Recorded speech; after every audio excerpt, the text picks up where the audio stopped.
Hello' বন্ধুসকল, আপোনালোক সকলোকে গণতন্ত্ৰ দিৱসৰ শুভেচ্ছা জ্ঞাপন কৰিছোঁ। আশা কৰোঁ সকলোৱে ভালে আছে।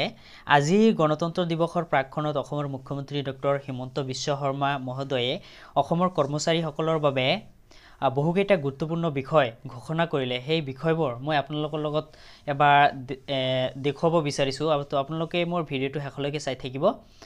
আমাৰ চৰকাৰী কৰ্মচাৰীসকলৰ বাবে বিশেষকৈ নতুন চাম চৰকাৰী কৰ্মচাৰীসকলৰ বাবে নিউ পেনশ্যন স্কিমে কৰবাত নহয় কৰবাত সন্দেহৰ সৃষ্টি কৰি আহিছিলে।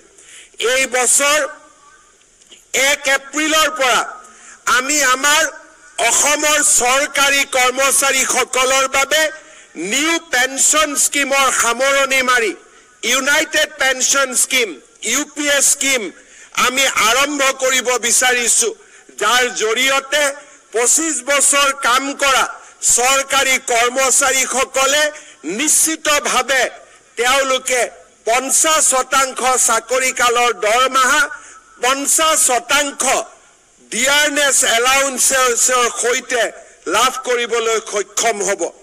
অসমৰ চৰকাৰী কৰ্মচাৰীসকলক মই আৰু এটা সুখবৰ আজি দিব বিচাৰিছো।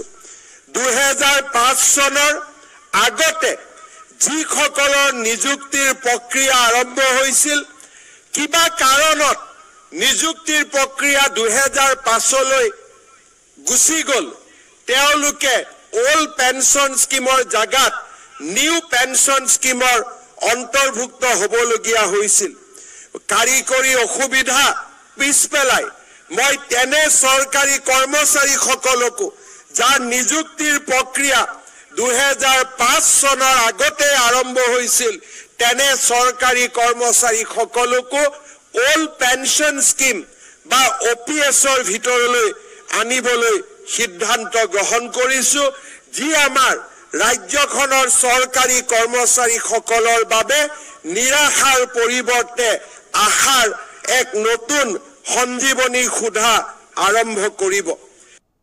শ্ৰদ্ধাৰ ৰাইজ, আজিৰ এই দিনটোত এনেকুৱা ধৰণৰ নিত্য নতুন ভিডিঅ'বোৰ পাই থাকিবলৈ বিভিন্ন ধৰণৰ চাকৰিৰ খবৰ বা বিভিন্ন ধৰণৰ চৰকাৰী ঘোষণা এনেকুৱা ধৰণৰ ভিডিঅ'বোৰ পাই থাকিবলৈ মোৰ চেনেলটো ছাবস্ক্ৰাইব কৰি ৰাখিব।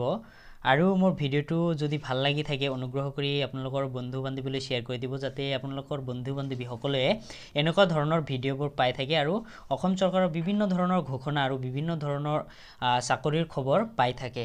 তো আজিৰ ভিডিঅ'টো এইখিনিয়ে আছিলে। সকলোলৈ গণতন্ত্ৰ দিৱসৰ আকৌ এবাৰ শুভেচ্ছা জনাই মোৰ ভিডিঅ'টো ইয়াতে সমাপ্ত কৰিছোঁ। ধন্যবাদ।